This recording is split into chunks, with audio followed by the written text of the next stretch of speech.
B-Impact Assessment, qu'on appelle des fois dans le jargon BIA. Pour que vous puissiez mieux comprendre l'outil en tant que tel, je vais partager mon écran avec vous dans quelques secondes pour que vous puissiez naviguer avec moi à travers la plateforme et comprendre plus ça consiste à quoi exactement. Donc, quand vous allez arriver après avoir entré vos informations, vous allez arriver sur le tableau de bord. Ici, ce qui est intéressant, c'est que vous avez les prochaines étapes. Donc, au fur et à mesure de votre processus, vous allez voir que des étapes vont s'ajouter. Donc là, il est écrit compléter l'évaluation du B-Impact et préparer la soumission. Donc ça, c'est les étapes pour le moment. Plus ça va avancer, plus les étapes vont s'ajouter. Un petit peu plus bas ici, vous avez votre score global et le pourcentage de questions qui ont été répondues. Évidemment, pour que d'autres étapes apparaissent ici, vous devez avoir complété 100% du questionnaire. Votre score global, c'est en fonction qui regroupe tous les scores de les 5 sections que vous avez B Corp.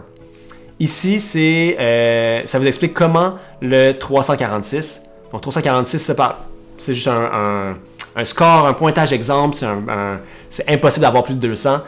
Donc, prenez pas en considération ce 346, en effet, c'est impossible. Ici, vous voyez comment le 346 a été divisé en différentes catégories. Par contre, pour simplifier la chose, je vous dirais de vous concentrer sur plus votre score global et le pourcentage du questionnaire qui a été complété. Par la suite, vous voyez ici, vous avez votre évaluation du B-Impact, vous avez vos 5 sections,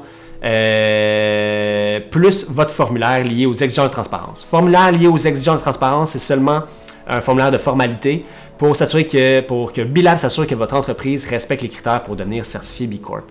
Vous avez vos différentes catégories ici, vos sections, gouvernance, collaborateur, collaboratrice, collectivité, que j'appelle souvent par l'information, by the way, communauté, c'est normal, c'est la même chose, environnement et client. Avec vous, je vais juste on va faire le tour d'une question, simplement pour que vous compreniez comment ça fonctionne chacune des questions. C'est assez simple. Commençons avec la première ici.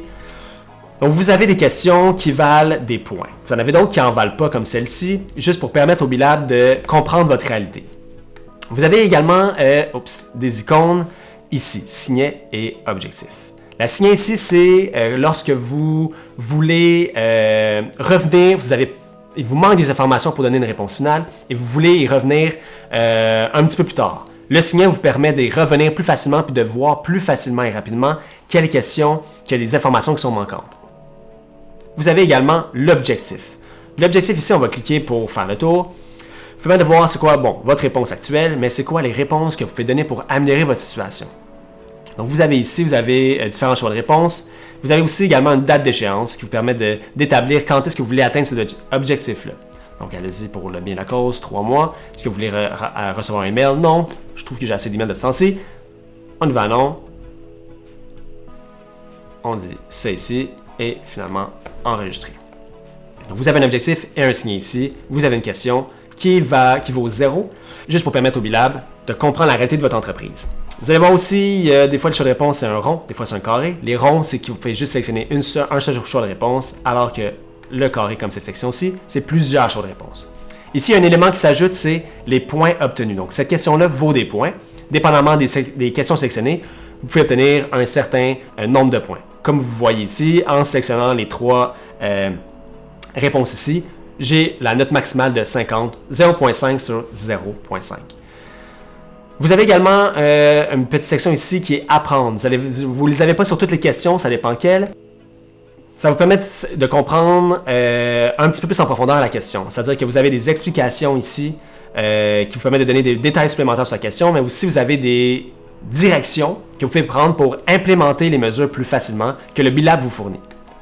Donc ça, c'est un peu le tour des questions. Vous avez des questions qui valent 0, juste pour permettre au B-Lab de comprendre la réalité de votre entreprise. Vous avez des questions qui valent des points. Et vous avez d'autres questions, comme celle-ci.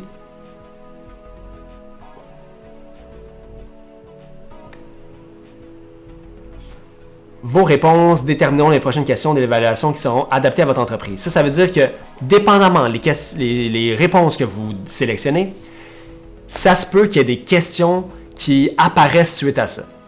Donc, c'est normal qu'en changeant des fois vos réponses, il y a des questions supplémentaires qui s'ajoutent.